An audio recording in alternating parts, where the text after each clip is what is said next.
बिस्मिल्लाहिर्रहमानिर्रहीम अस्सलाम वालेकुम नाज़रीन, यू वाचिंग एनालिसिस रूम। आहियां लैला निसा। नाज़रीन, असी प्रोग्राम जी शुरुआत में वॾी अहम गुफ्तगू करण वञूं पिया सर्वाइकल कैंसर ते। ही कैंसर छा आहे, कहिड़े वायरस जे ज़रिए थिए पियो ऐं इन जे करे तव्हां ॾिसो पिया त समूरी सिंध में इनफैक्ट 150 ऑलमोस्ट 150 कंट्रीज़ में इन कैंसर बाबति मुहिम हलाई वञे थी ऐं पाकिस्तान बि उन्हनि मुल्कनि में शामिल आहे।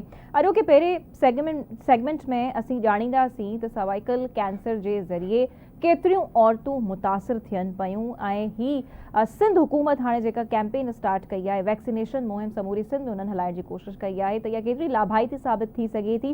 छा वाकई में सर्वाइकल कैंसर खां बचाव इन वैक्सीन जे ज़रिए थी सघे पियो ऐं काए नंबर ते सर्वाइकल कैंसर जो नंबर अचे पियो, छो त आम तौर ते औरतुनि में ब्रेस्ट कैंसर तमामु घणी कॉमन कैंसर ॼाणाई वञे पई, त उन में छा बाद में हू ॿिए नंबर ते कॉमन कैंसर आहे या पहिरीं ओवेरियन कैंसर अचे पई। असां सां हेल्थ एक्सपर्ट गॾु हूंदा, असां उन्हनि खां ॼाणींदासीं त ही केतिरी आम आहे औरतुनि में सर्वाइकल कैंसर ऐं कहिड़ी उमिरि में वैक्सीन जी लॻाई सघे थी। पर ॿिए पासे असां कुझु इहे बि सुवाल रखंदासीं त सर्वाइकल कैंसर जी कैंपेन खे वठी करे नाज़रीन तमामु घणियूं थियोरी सर्कुलेट कनि पियूं, कुझु वीडियोज़ बि साम्हूं अचनि पिया ॿारनि जा जंहिंमें हुननि जी तबियत ख़राब थींदे नज़र अचे पई। छा उहे वीडियोज़ फेक आहिनि या वाकई में वैक्सीन जे करे कुझु थिए थो? इहे सभु जेके बि ख़दशा आहिनि असां कोशिशि कंदासीं त हेल्थ एक्सपर्ट जे ज़रिए इन्हनि खे दूरि करण जी कोशिशि कयूं। सो हलूं था असां पंहिंजे महिमान वटि। हिन मूंखे स्टूडियो में जॉइन कयो आहे doctor Arsalan Memon, who is the monitoring and evaluation officer EPI health department government of Sindh. अस्सलाम वालेकुम doctor Arsalan, thank you very much for joining me. वालेकुम सर, सर्वाइकल कैंसर पहिरियों त ही आहे छा? You are an health expert ऐं सिंध हुकूमत हिन जी कैंपेन हिन वक़्तु छो स्टार्ट कई आहे जॾहिं त ही कैंसर ऑलरेडी एग्ज़िस्टिंग आहे? ॾिसो, थैंक यू, तव्हां असांखे अॼु मूंखे मदू कयो ऐं I am really grateful to you. Basically ॾिसो, सर्वाइकल कैंसर जेको आहे न उहो हिकिड़े वायरस सां स्प्रेड थींदो आहे जेके ह्यूमन पैपिलोमा वायरस चवंदा आहिनि। ऐं तव्हां ॾिसो त हे एॾो कॉमन हाणे with the passage of time थिए पियो औरतुनि में, ऐं it is a deadly virus. हिन खां बुरो कैंसर ॿियो कोन आहे। हिन में जेको 2022 जो स्टैट्स आहे उन में जेको सर्वाइकल कैंसर आहे उहो ऑलमोस्ट असां वटि 5008 केसिस डायग्नोस्ड केसिस हुआ, उन मां मोर देन 3200 जी डेथ थी वई। यानी कि मां ॿुधायां थो त हीअ डेडलीएस्ट आहे ऐं कॉमन बि हाणे आहे। ऐं इहे उहे फैक्ट्स एंड फिगर्स आहिनि जेके रिकॉर्डेड आहिनि, जंहिंजो असां डेटा आहे। There might be many cases जेके अनरिकॉर्डेड आहिनि, जंहिंजो डेटा में बि न बि हुजे। ऐं सर्वाइकल कैंसर जो सर नंबर कहिड़ो हुजे थो, यानी ही कहिड़े नंबर ते कॉमन कैंसर आहे? जी पहिरें नंबर ते ब्रेस्ट कैंसर आहे, छाती जो कैंसर। जी जी, ही ब्रेस्ट कैंसर खां पोइ जेको कॉमनेस्ट कैंसर आहे उहो सर्वाइकल कैंसर आहे इन विमेन। ओके, ठीकु आहे। ऐं it is one of the commonest cancer. ऐं हिन जी सभिनी खां वॾी ॻाल्हि त इहो सुवाल इलाही कॉमनली रेस पियो थिए त छो जेको सो गवर्नमेंट खे पई आहे त छो? हाँ बिल्कुलु, हिन वक़्तु छो आख़िर कैंपेन ऑल ऑफ सडन तव्हां स्टार्ट कई आहे? हॉस्पिटल बर्डन जेको आहे न उहा हिकिड़ी शइ हूंदी आहे। असां अगरि इन्हनि बीमारियुनि खे इन छॾे ॾियूं, स्पेशली उहे बीमारियूं जंहिंजी प्रिवेंशन आहे थ्रू, कॉमनली चवंदा आहिनि न त एहतियात इलाज खां बहितर आहे। सो एहतियात आहे थ्रू वैक्सीनेशन। ठीकु आहे। हाणे वैक्सीनेशन लाइ या त तव्हां वैक्सीनेशन खे एॾो मैसिवली हलायो जो तव्हां वटि हॉस्पिटल बर्डन घटि में घटि रिपोर्ट थिए, तव्हांजो हॉस्पिटल बर्डन घटि में घटि हुजे, या त पोइ तव्हां जेको सो बीमारियुनि खे छॾियो। सो इहे सभु शयूं आहिनि ऐं अलहमदुलिल्लाह असां पूरी कोशिशि कयूं पिया। लास्ट 6 मंथ्स खां असां हिन जी प्रेपरेशन कई आहे ऐं हे असां स्कूल्स, असां कम्युनिटीज़, असां हर जाइ ते विया आहियूं। केतिरो टाइम तव्हांखे हीअ कैंपेन हलाइणी आहे? असांखे हे कैंपेन 15 सितंबर यानी कल्ह खां शुरू थी आहे ऐं 27 सितंबर 2025 ताईं ये कैंपेन ऑफिशियली हलंदी। अच्छा, समूरे पाकिस्तान में जेकॾहिं असां मख़सूस तौर ते सूबनि जे हवाले सां ॻाल्हि कयूं त कहिड़े सूबे में सभ खां वधीक सर्वाइकल कैंसर जा केसिस रिपोर्ट थियनि पिया? ॾिसो, रिपोर्टेड केसिस अगेन मां इहो ई चवंदुमि त जेको असांजे रूरल या ॿाराड़ी आहे जेके चवंदा आहियूं, उन में जेको रुझान आहे हेल्थ सीकिंग बिहेवियर जेके चवंदा आहियूं उहो एॾो ख़ासि न आहे। फीमेल्स या इवन मेल्स वीचारनि खे बीमारी अगरि थींदी आहे त हू मुश्किल सां अफोर्ड करे सघंदा आहिनि, डॉक्टर वटि वञी पहुचंदा आहिनि इलाही रेयरली अहिड़ी मुश्किल बीमारी में। सो बट जेको डेटा ॿुधाए थो त पंजाब में सभिनी खां वधीक केसिस आहिनि ऐं followed by Sindh province, Sindh में आहिनि ऐं पंजाब में आहिनि, Balochistan, it's across the country, सॼे मुल्क में जेके केसिस आहिनि। पर obviously we shouldn't be waiting कि असां इहो इंतज़ारु कयूं त बाबा ही फैलिजे, ही वधि में वधि केसिस थियनि, ऐं पोइ गवर्नमेंट जॾहिं हिकिड़ो प्रॉपर इनिशिएटिव वठे पई, टाइमली रिस्पॉन्स करे पई।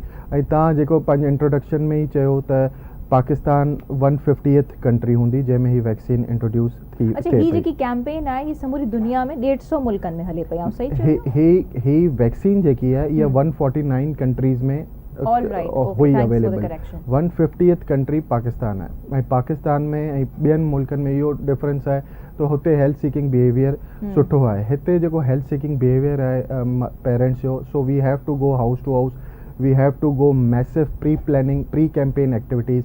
प्लैनिंग फेज़ असांखे मैसिव करिणो पियो, 4 खां 6 महीना असांखे लॻा त असां जेके कम्युनिटी आहे, स्कूल्स आहिनि, मदरसाज़ आहिनि, उन में असां अवेयरनेस ॾेई सघूं। अच्छा, हिन जी वैक्सीन यानी पहिरीं न हुई? पहिरीं न हुई, प्राइवेट में this is why Pakistan is the 150th country. Yes त वैक्सीन हिते हाणे जी हां, ऐं ही प्राइवेट में अवेलेबल हुई, गवर्नमेंट में न हुई। हाणे गवर्नमेंट में अवेलेबल आहे, फ्री ऑफ कॉस्ट लॻे थी हर मतिलबु वॾनि खां वॾनि प्राइवेट सेंटर्स ते, गवर्नमेंट सेंटर्स ते, स्कूल्स में फ्री ऑफ कॉस्ट असां इहो वैक्सीन ॾिनी आहे।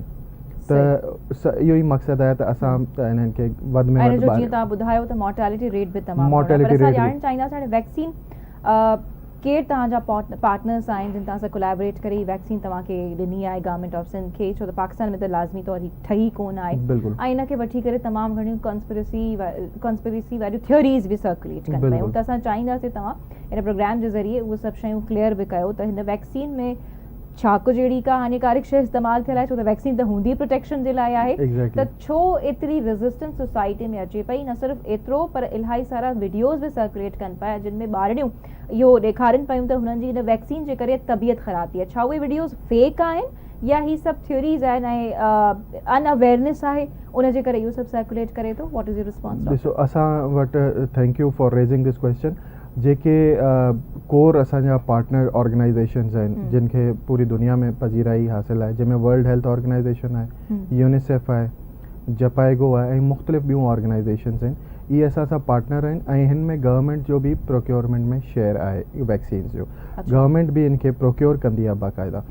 त हिननि हे सभु नाले वारा इदारा आहिनि। आलमी इदारो सिहत हिकिड़ो अहिड़ो इदारो आहे जंहिंमें सिर्फ़ु पाकिस्तान में न पूरी दुनिया में वैक्सीन्स जॾहिं वेंदियूं आहिनि त उतां खां अप्रूव थी करे पोइ जेको आहे सो मार्केट में ईंदियूं आहिनि। वैक्सीन असल में ठही किथे आहे?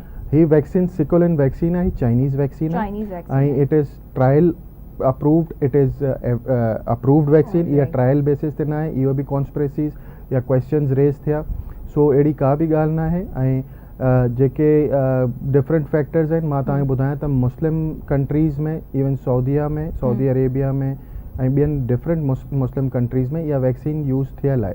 ऐं इहा वैक्सीन टाइम टेस्टेड वैक्सीन आहे। ऐं हर वैक्सीन में ॾिसो एंटी वैक्सर्स आर एवरीवेयर। हो सवाल कंदा आहिनि, हो नेगेटिविटीज़ प्रोपेगेंडाज़ फैलाईंदा आहिनि। पर छा इहा रेज़िस्टेंस एज़ अ चैलेंज तव्हांखे इनखे फेस कयो पिए, रुकावट बणिजे पई तव्हांजे रस्ते में? जी हा, असांजो बिल्कुल भी इन में असां क्लियर आहियूं त असांखे जेतिरो बि कम्युनिटी ताईं वेंदासीं, रूट्स ताईं वेंदासीं, असां वैक्सीन्स त कंदासीं। इन करे जो ही फर्स्ट टाइम न आहे, इन खां पहिरीं बि टाइफॉइड कॉन्जुगेटेड वैक्सीन आई, मीज़ल्स रुबेला वैक्सीन असां वटि आहे, 12 मुख़्तलिफ़ बीमारियुनि जो त ऑलरेडी वैक्सीन्स असां वटि आहिनि। उन वक़्तु बि जॾहिं असां कैंपेन्स कंदा हुआसीं त इहे साम्हूं शयूं ईंदियूं हुयूं, ऐं इवन हाणे बि अचनि पियूं। उन वक़्तु केसिस केतिरा हुआ, ऐं हाणे तव्हां टाइफॉइड जा एक्सटेंसिव ड्रग रेजिस्टेंस जा टाइफॉइड जा केसिस कढो त तव्हांखे माना मार्क तव्हांखे डिफरेंस रिडक्शन में मिलंदो। सो इहो सॼो वैक्सीन प्रिवेंशन जो ई कमाल आहे। ऐं असां बीइंग अ डॉक्टर या बीइंग फ्रॉम मेडिकल फ्रेटर्निटी, असांजो कमु आहे त असां अवेयरनेस ॾियूं। त तव्हां सम्झो पिया अवेयरनेस जो वॾो फुक़दान तव्हांखे नज़र अचे पियो, जेका रेज़िस्टेंस अचे पई उन्हनि वीडियोज़ जे बारे में ॿुधायो त उहे फेक आहिनि या छा? बिल्कुलु ॾिसो, हर वैक्सीन सां जेकी बि हिफ़ाज़ती टुको लॻंदो न, किथे बि मतिलबु प्राइवेट में, पब्लिक सेक्टर में किथे बि लॻे, माइनर को न को बुखार थी वियो या को रेडनेस थी वई या का अहिड़ी शइ डेवलप थींदी आहे, एग्जैक्टली। सो हिन में बि अची थो सघे ऐं ईंदो बि हूंदो, पर को मेजर साइड इफेक्ट रिपोर्ट न थियो आहे। छाकाणि मां हींअर बि कंट्रोल रूम मां पियो अचां, कल बि असां कंट्रोल रूम में हुआसीं, को बि अहिड़ो मेजर एडवर्स इवेंट्स असांखे रिपोर्ट न थियो आहे. सो दैट मीन्स के जेतिरी बि लखनि जी तादाद में कल्ह बि वैक्सीन थी आहे. Yesterday was the first day ऐं अॼु सेकेंड डे आहे. अॼु बि मां जॾहिं अचां पियो त केतिरो वैक्सीन तव्हां लॻाए चुका आहियो असां जेसिताईं खां तव्हांजी कैंपेन शुरू हा कई आहे? असांजी ऑलमोस्ट 1.5-2 लख खां मथे असांजी कल्ह फर्स्ट डे में वैक्सीनेशन थी आहे. ऐं तव्हां समूरनि ज़िलनि में यानी एक्टिव असां आहियो? 30 ज़िलनि में इहो कमु कयूं पिया. 41 लख ॿारनि जो 9 खां 14 सालनि जी ॿारनि जो टारगेट एज ग्रुप आहे जेको असांखे हिननि 12 ॾींहंनि में करिणो आहे. सो 4.1 मिलियन खे असां इनशाला कोशिशि कयूं पिया, पूरी स्ट्रगल कयूं पिया. छाकाणि जो स्ट्रगल इन करे चवंदुमि त one word of mouth, negative word of mouth, उहो तव्हांखे ख़बर आहे स्प्रेड थींदो. सो इहे वीडियोज़ वग़ैरह अचनि पियूं, नेगेटिव वीडियोज़ बि अचनि पियूं, but we are on it. असां उनखे टैकल बि कयूं तव्हांजे पिया. वालिदैन पाण छोकिरियूं वठी अचनि था न्याणियूं पंहिंजूं वैक्सीन कराइण जे लाइ, या छा को अहिड़ो सिस्टम बि आहे तव्हां घर घर वञी करे बि लॻायो था? अच्छा, मां तव्हांखे क्लियर कयां त असांजा जेके टीम कॉम्पोजिशन आहे न, जेके ग्राउंड लेवल ते आहे, उनमें स्किल्ड पर्सन जेको वैक्सीनेटर आहे, टीम असिस्टेंट जेको रिकॉर्डिंग कंदो, उन ॿार जी सॼियूं डिटेल्स विझंदो, प्लस सोशल मोबिलाइज़र्स. जेको सोशल मोबिलाइज़र्स आहिनि उहे हाउस टू हाउस घर घर वञनि था, पेरेंट्स खे ॿुधाइनि था, अवेयर कनि था. ऐं पोइ हिकिड़ो सर्टेन पॉइंट ठहियलु आहे, आउटरीच पॉइंट ठहियलु आहे, या फिक्स्ड EPI साइट ठहियलु आहे, उते वञी ॿारनि खे पेरेंट्स खे चवनि था त उते वञी वैक्सीनेशन कराइनि. सो असांजो इहो सिस्टम आहे ऐं असांजा पॉइंट्स ठहियलु आहिनि. ॻोठनि में केतिरो एक्टिव आहियो तव्हां? ॻोठनि में असांजे हर हिकु यूनियन काउंसिल में, अच्छा, 1190 union council as per the system. असांजो हर यूनियन काउंसिल में टीम्स मौजूदु आहिनि, ट्रेंड टीम्स मौजूदु आहिनि. प्लैनिंग फेज़ में हर हिकिड़े मेंबर जी तव्हां सम्झो त 2-2 ॾींहं त सिर्फ़ु ट्रेनिंग थी आहे. वैक्सीनेशन ते, डेटा एंट्री ते अलॻि ट्रेनिंग थी आहे. सो प्लैनिंग फेज़ असांजो कामयाबी सां वियो. हाणे असांजो इम्प्लीमेंटेशन या एग्ज़ीक्यूशन फेज़ आहे, जंहिंमें असांखे थोरा घणा चैलेंजिस त ॾिसो हर कम में ईंदा आहिनि, बट वी आर फेसिंग. सभ खां वॾो चैलेंज कहिड़ो आहे जेको तव्हां फेस कयो पिया? सभ खां वॾो चैलेंज इहो ई आहे. ऐं अॻियां वञी दरख़्वास्त बि हूंदी तव्हांजे तवसुत सां त ॿारड़ियूं जेके स्कूल्स में आहिनि, छाकाणि स्कूल हिकिड़ो अहिड़ो इदारो आहे या जितां माण्हू तालीम हासिल करे थो. असांजे करिकुलम में बि मुख़्तलिफ़ बीमारियुनि जो किथे न किथे कॾहिं न कॾहिं ज़िक्र थींदो आहे. सो असां इहो ई चाहींदासीं त पंहिंजी ॿारड़ियुनि खे माण्हू वैक्सीनेट कराइनि. ऐं उन में स्कूल हिकिड़ो अहिड़ो इदारो आहे जंहिंमें 9 खां 14 सालनि जूं ॿारड़ियूं मौजूदु आहिनि. असां लास्ट 6 मंथ्स खां मुख़्तलिफ़ स्कूल्स में असांजी टीम्स, इवन डॉक्टर्स जी टीम्स वञनि पियूं ऐं वयूं पर आहिनि. डॉक्टर साहब, इन ई कैंपेन जे दौरान असां बि कुझु इशूज़ विटनेस कया आहिनि त जेके स्कूल्स आहिनि उन्हनि खे ख़ासि करे वॾा चैलेंजिस फेस करणा पवंदा, त वालिदैन पाण अची करे उन्हनि खे मना करे वञनि था त तव्हांखे असांजी नियाणियुनि खे हरगिज़ बि इहा वैक्सीनेशन न आहे लॻाइणी, बिल्कुलु बि न आहे लॻाइणी, ऐं उहे ॾाढी कावड़ जो इज़हार करे वञनि था. How are you coping with that? असां मां इहो ई अर्ज़ु कयो न त असांजूं टीम्स ऑन बोर्ड आहिनि. असांजूं right from the leadership ministry खां, असांजी ऑनरेबल मैडम मिनिस्टर खां वठी मतिलबु हर लेवल ते असां स्कूल्स, एजुकेशन डिपार्टमेंट खे असांजो मीटिंग्स थियूं आहिनि. असां उन्हनि सां गॾु हर लेवल ते कमु बि कयो आहे. ऐं इवन अगरि तव्हां रूट लेवल ते, ग्राउंड लेवल ते ॻाल्हि कयो त असांजी डॉक्टर्स जूं टीम्स आहिनि, उहे स्कूल्स में वञी उन्हनि चैलेंजिस खे एड्रेस पियूं कनि त हिन जी एफिकेसी छा आहिनि, वैक्सीन जी केतिरी सेफ्टी आहे. अॻियां वञी ऑब्वियसली हींअर चैलेंजिस या हींअर इहे रुकावटूं आहिनि, पर अॻियां वञी मतिलबु 8, 10, 15 सालनि खां पोइ तव्हांखे वञी ख़बर पवंदी त ही केतिरी इंपॉर्टेंट वैक्सीनेशन हुई ऐं सिंध गवर्नमेंट हिन लाइ केतिरी कोशिशि कई आहे. आख़िरी सवाल डॉक्टर साहब, त छा हिन वैक्सीनेशन खां अॻु में छोकिरियुनि जो, न्याणियुनि जो को टेस्ट बि थिए पियो? हिन न्याणियुनि जो एलर्जिक टू एनीथिंग, छा इहो वैक्सीनेशन में कुझु हूंदो आहे? न, हिन में ॾिसो हिन जो टेस्ट इन करे थींदो जॾहिं त ही वैक्सीन जो को साइड इफेक्ट अहिड़ो मेजर को हूंदो. हिन वैक्सीन जो को मेजर साइड इफेक्ट न आहे. ट्रायल जो थियल आहे न, ट्रायल थियल आहे, टाइम टेस्टेड वैक्सीन आहे. हिन में को बि अहिड़ी ख़ुदा न ख़ास्ता कल्ह जो बि डेटा आहे त अहिड़ी लखनि ॿारनि खे वैक्सीन थी आहे ऐं अॼु ताईं अलहमदुलिल्लाह अञा ताईं को बि अहिड़ो मेजर साइड इफेक्ट रिपोर्ट न थियो. Thank you very much doctor Arsalan, तव्हां सां गॾु मौजूदु आहे. नाज़रीन, बहरहाल सर्वाइकल कैंसर हिकिड़ो अहिड़ो कैंसर आहे, डाटा जी मूजिबि त पाकिस्तान में तव्हांखे असां ॿुधाईंदा हलूं त यानी 8 औरतूं असां इन कैंसर जे नतीजे में विञायूं पिया. सो हर ॾींहुं जी इहा ॻाल्हि आहे. सो बहरहाल तमामु इंपॉर्टेंट आहे ऐं सर्वाइकल कैंसर जीअं अॻिते हली करे न थिए नियाणियुनि खे, इन जे लाइ ज़रूरी आहे. ही कैंपेन बि स्टार्ट थी आहे ऐं तमामु जेके बि शक शुबा ख़दशा हुया असां डॉक्टर साहब जे अॻियां रखियासीं ऐं उन्हनि क्लैरिफाई कया. सो हिते वठंदासीं असीं शॉर्ट कमर्शियल ब्रेक ऐं ब्रेक खां बाद में डिस्कशन कंदासीं कुझु ॿियनि टॉपिक्स ते.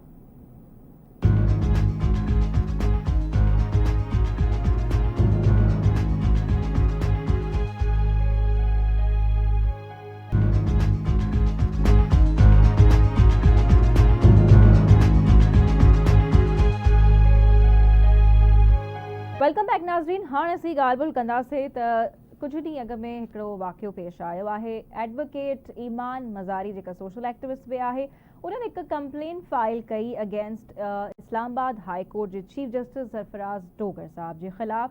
ऐं उन खां बाद में थियो कुझु ईअं त इस्लामाबाद हाई कोर्ट जी जेकी जस्टिस समन इम्तियाज़ साहिबा आहिनि, उन्हनि उन कंप्लेन खे एंटरटेन कयो। न सिर्फ़ु एंटरटेन कयो पर हरासमेंट कमेटी बि जोड़े छॾी ऐं उन में पंहिंजे फेलो जजिस जी बि मदद हासिल करे वरिती। सो हाणे जेकी इन मामले में अपडेट आई आहे त जेके इस्लामाबाद हाई कोर्ट जूं जज साहिबा आहिनि, जस्टिस समन इम्तियाज़ साहिबा, उन्हनि खे ट्रांसफ़र कयो वियो आहे त हू इन जेकी हरासमेंट कमेटी जुड़ी इन समूरे मामले ते हाणे उनखे कोन लुक आफ्टर कंदियूं। त हीउ छा मामिलो आहे ऐं जेके रिमार्क्स जज साहब ॾिना पई ईमान मज़ारी खे, जेके एडवोकेट आहिनि सुप्रीम कोर्ट में, छा उहे उन्हनि खे ॾियणु खपनि पिया? ऐं उनखां अलावा जहिड़ी रीति ही मामिलो अॻिते ताईं वधियो आहे ऐं जेका कमेटी हरासमेंट कमेटी जुड़ी पई ऐं उनखे जस्टिस समन इम्तियाज़ साहिबा टेकअप कयो, हू लुक आफ्टर कनि पियूं, पर हाणे हीअ अपडेट आई आहे त हीअ समूरे मामले जा अञा कहिड़ा अपडेट्स आहिनि, गॾोगॾु रेफरेंस बि अची वियो आहे साम्हूं ऐं वधीक एनालिसिस ऐं हिन मामले में जेके अपडेट्स आहिनि असां इमदाद साहब खां हासिल करे वठूं था।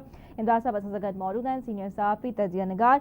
इमदाद साहब अस्सलाम वालेकुम, वेलकम टू द शो। तव्हां इन समूरे मामले खे कीअं ॾिसो पिया त एडवोकेट ईमान मज़ारी कंप्लेन फाइल कई ऐं उते कुझु रिमार्क्स उन्हनि खे ॾिना विया चीफ जस्टिस सरफराज़ डोगर पारां, बाद में सोशल मीडिया ते त उन्हनि खे वॾो सपोर्ट कयो वियो, पर ज़ाहिर आहे ॿई पासा असांजे साम्हूं आहिनि। जेका चीफ जस्टिस सरफराज़ डोगर साहब जो पॉइंट ऑफ व्यू आहे या ॻाल्हि आहे त हू उनखे पंहिंजी धीउ बि करार ॾियनि, धीउ जे लाइ चवंदा त हू धीउ वांगुरु आहे, जॾहिं त ईमान मज़ारी जो मौक़िफ़ मुख़्तलिफ़ आहे। कीअं ॾिसो पिया समूरे मामले खे? असां वटि एक्सट्रीम ते हलियो वञे थो हर को। जेका ईमान मज़ारी जी जेकॾहिं ॻाल्हि कजे, जेकर उन्हनि सां जज साहब जो कंडक्ट ठीकु न हो त घटि में घटि जेका ईमान मज़ारी जो हैरेसमेंट जो इल्ज़ाम आहे, मुंहिंजो ख़्यालु आहे उहो ग़लति आहे। पर उन हैरेसमेंट जे इल्ज़ाम खां पोइ जॾहिं वरी कमेटी ठही वञे थी त पोइ उन कमेटी खे जो जेको जज आहे, हैरेसमेंट कमेटी जी जेका जज आहे, उनखे हटायो वञे थो, उहो वरी अलॻि ग़लति आहे। छाकाणि त ज़ाहिर हाणे चीफ जस्टिस जे मथां इल्ज़ाम आहे त चीफ जस्टिस साहब उन मामले में जेको आहे पंहिंजो पाण को फ़ैसिलो नथा करे सघनि। अॼु ई इस्लामाबाद हाई कोर्ट हिकिड़ो फ़ैसिलो ॾिनो आहे, उहो फ़ैसिलो आहे जस्टिस तारिक महमूद जहांगीरी साहब जे हवाले सां।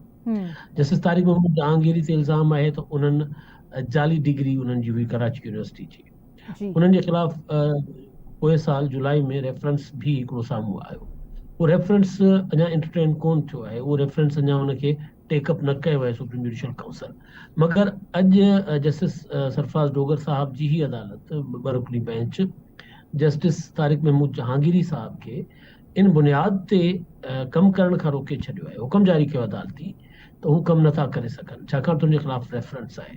हाणे जेकॾहिं इनखे पाण ॾिसूं शिकायत सां, जेका शिकायत ईमान मज़ारी कई आहे चीफ जस्टिस साहब जे, त पंहिंजे फ़ैसिले खे जेकॾहिं पंहिंजो पाण ते अप्लाई कनि त पोइ छा हू कमु करण जी ॻाल्हि त असां नथा चऊं त हू कमु कनि या न कनि, पर छा हू उन कमेटी में को रदो बदल करे सघनि था, उन में को इन्फ्लुएंस करे सघनि था। सो ज़ाहिर आहे कुझु शयूं कॾहिं कॾहिं एतदाल ज़रूरी हूंदो आहे। जेकॾहिं उन्हनि चई छॾियो आहे बाबा हू, ऐं ॿी ॻाल्हि इहो आऊं इनखे बिल्कुलु सम्झां थो पियो त हुननि सां कोई हैरेसमेंट न थी आहे, आर्गुमेंट थियो आहे, या जज साहब जीअं तंबीह कंदा आहिनि, उहा ज़रूरु चवण त जज साहब उनखे हिकु त कंटेम्प्ट ऑफ कोर्ट जे लाइ चयो ऐं ॿिए पासे हुनजे हस्बैंड खे चयो पई त तव्हां ईमान मज़ारी खे संभालियो, त इन्हनि लफ़्ज़नि खे बि उन्हनि खे माइंड कयो आहे ऐं इहो बुनियाद बणाए अॻिते कंप्लेन कई आहे। कोर्ट में जाम सारियूं जेके आहिनि जेके तलखियूं थींदियूं रहंदियूं आहिनि जजनि में वकीलनि, जेको पहिरियों वाक़ियो कोन्हे। हाणे इन वाक़िए खे बुनियाद बणाए जेकॾहिं ईमान मज़ारी साहब चवनि था मुंहिंजी हैरेसमेंट थी आहे त पोइ हाणे वकील आहिनि अदालत में त को बतौर ख़ातून हाणे उन बाबति रेफरेंस बि अची वियो आहे त उनजी कैंसिलेशन थी वञे, उन्हनि जो जेको लाइसेंस आहे। सो जी उनजे ख़िलाफ़ ईमान मज़ारी जे ख़िलाफ़ रेफरेंस बि कयो आहे। सो इहो ज़ाहिर आहे पूरो असांजो जेको जुडिशियल सिस्टम आहे उनखे ख़राब करे थो ॿिन्ही पासनि खां, जेका वकील आहिनि ऐं जेके ऑफिस जज साहिबान आहिनि, ॿिन्ही जे तरफ़ खां। मतिलबु मुंहिंजो ख़्यालु आहे, मां हिकिड़ो वर्किंग जर्नलिस्ट आहियां, मुंहिंजो ख़्यालु आहे त इन जेको जज साहिबनि खे चयो आहे उहो सख़्तु लफ़्ज़ ज़रूरु थी सघनि था। उहे लफ़्ज़ इहो चई सघिजे थो जज साहब खे ईअं न ॻाल्हाइणु घुरिजे हा, पर उनखे हैरेसमेंट करे उन ते मुंहिंजो करणु, मुंहिंजो ख़्यालु आहे त उहो हैरेसमेंट ऐं नथो सम्झां। पर अगेन वरी जेकॾहिं जज साहिब जो पोइ वरी सूरत हाल ॾिसजे इस्लामाबाद हाई कोर्ट जी, त केरु कंट्रोल करे थो इस्लामाबाद हाई कोर्ट खे? त जॾहिं हिकिड़ी कमेटी कूड़ी या सची हिकिड़ी जेको इल्ज़ाम आहे उन इल्ज़ाम जी दरख़्वास्त आई आहे, त जेका उहा कमेटी आहे त उन कमेटी खे पोइ वरी तब्दील कीअं करे सघे थो उन जज साहिब जी पंहिंजो सरबराही में हलंदड़ जेको कोर्ट आहे उनजी एडमिनिस्ट्रेशन कीअं उन कमेटी खे तब्दील करे सघे थी, छाकाणि त जज साहिब त पाण उन ते इल्ज़ाम आहे। मूं इनजे करे मिसाल ॾिनो जस्टिस तारिक महमूद जहांगीरी साहिब जो। त तारिक महमूद जहांगीरी साहिब खे इन ग्राउंड ते कम खां रोकियो वियो आहे, तव्हांजे मथां इल्ज़ाम आहे, जेतिरे ते तव्हां सुप्रीम जुडिशियल काउंसिल मां क्लियर नथा थियो तव्हां कमु नथा करे सघो। सही। हाणे साॻियो जॾहिं ईमान मज़ारी जो ऐलान कयो आहे त उहो रेफरेंस खणी वेंदियूं सुप्रीम जुडिशियल काउंसिल में, जेकॾहिं उहो रेफरेंस खणी वञे थी ईमान मज़ारी त पोइ छा थींदो? छा इहो फ़ैसिलो जेको अप्लाई न थींदो क़ाबिल एहतराम चीफ जस्टिस सरफराज़ डोगर साहिब ते? सो मुंहिंजो ख़्याल आहे त एतदाल सां हलणु घुरिजे, ॿिन्ही धुरियुनि खे एतदाल सां हलणु घुरिजे, न को हैरेसमेंट थी आहे ऐं न वरी पोइ इन मामले खे इन तरीक़े सां टेकअप करे अॻिते वधणु घुरिजे। ठीक है, प्रोग्राम में अॻिते वधूं था।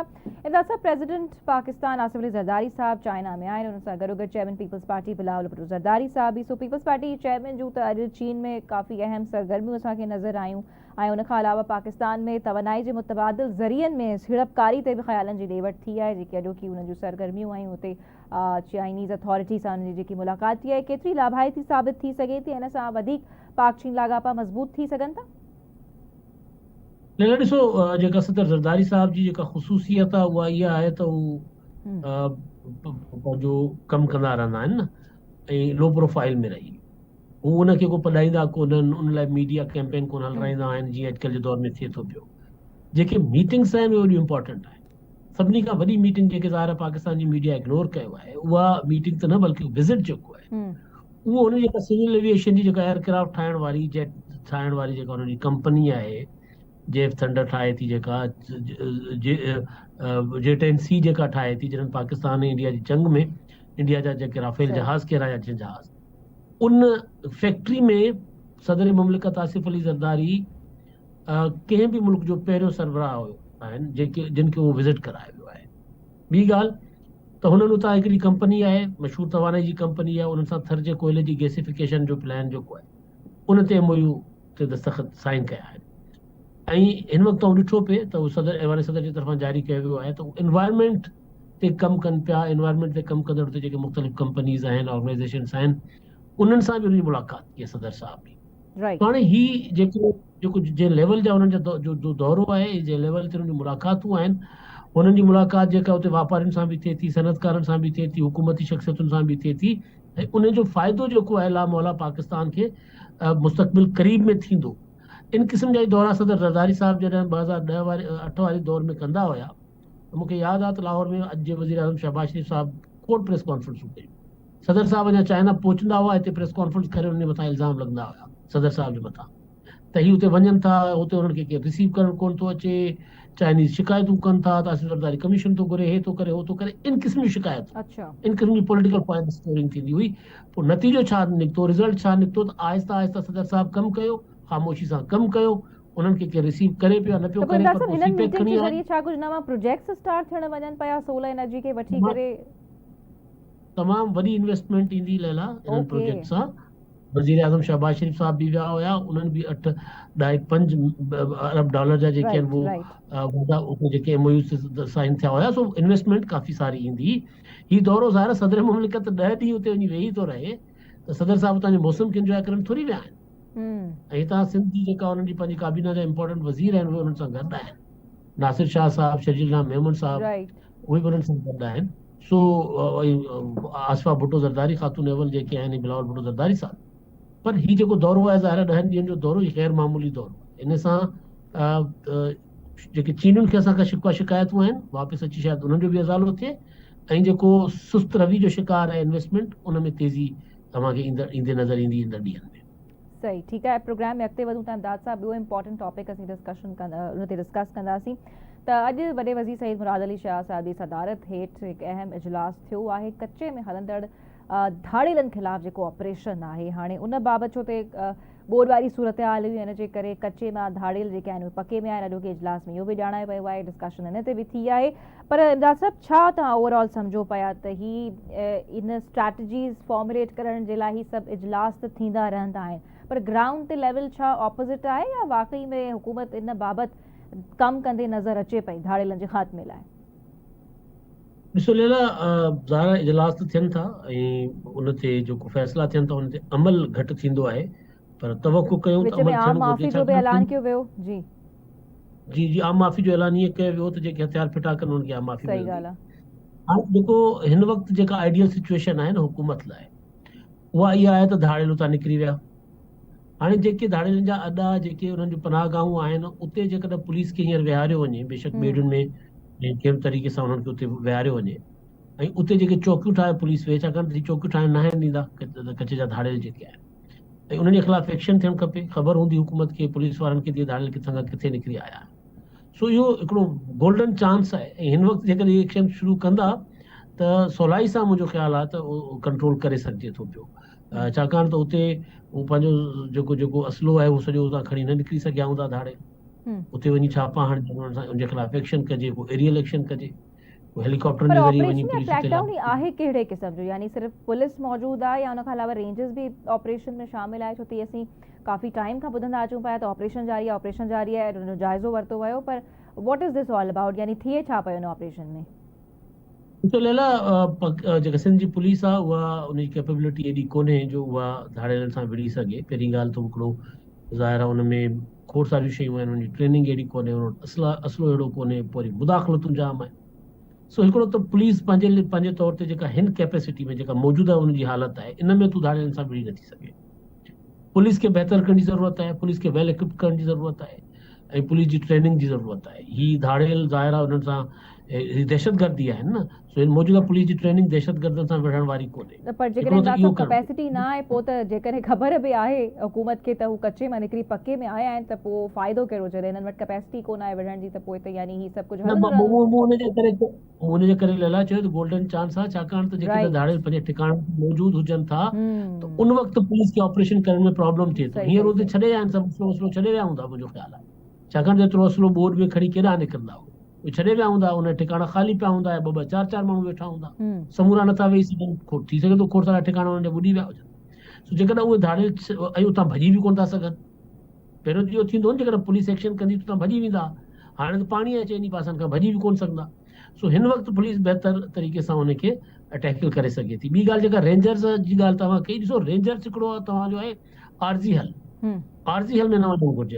असांखे पंहिंजी पुलिस जी जेका कैपेसिटी आहे उनजी उहा बहितर करणु घुरिजे, पुलिस जी ट्रेनिंग बहितर करणु घुरिजे, ऐं पुलिस खे वेल इक्विप्ड करणु घुरिजे। छाकाणि त ही धाड़ियल हिकिड़ो रेंजर्स जे ज़रिए असां हिकिड़ो ऑपरेशन कराए उनखे भॼाईंदासीं, उहो ॿिया वरी ॿीहर अची वेही रहंदा, छाकाणि त लामोला ॾिसणो त पुलिस खे ई आहे न, थाणो त पुलिस हलाईंदी, चौकियूं पुलिस जूं हूंदियूं।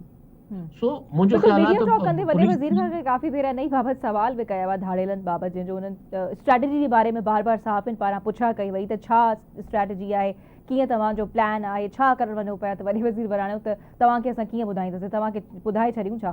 त वाकई में का बैक ते का सीरियस प्लानिंग जुड़े पई धाड़ियलनि खे वठी करे हिन सूरत हाल में, ख़ासि करे छो त इहो इजलास बि थियो आहे, या ख़ाली ॻाल्हियूं आहिनि?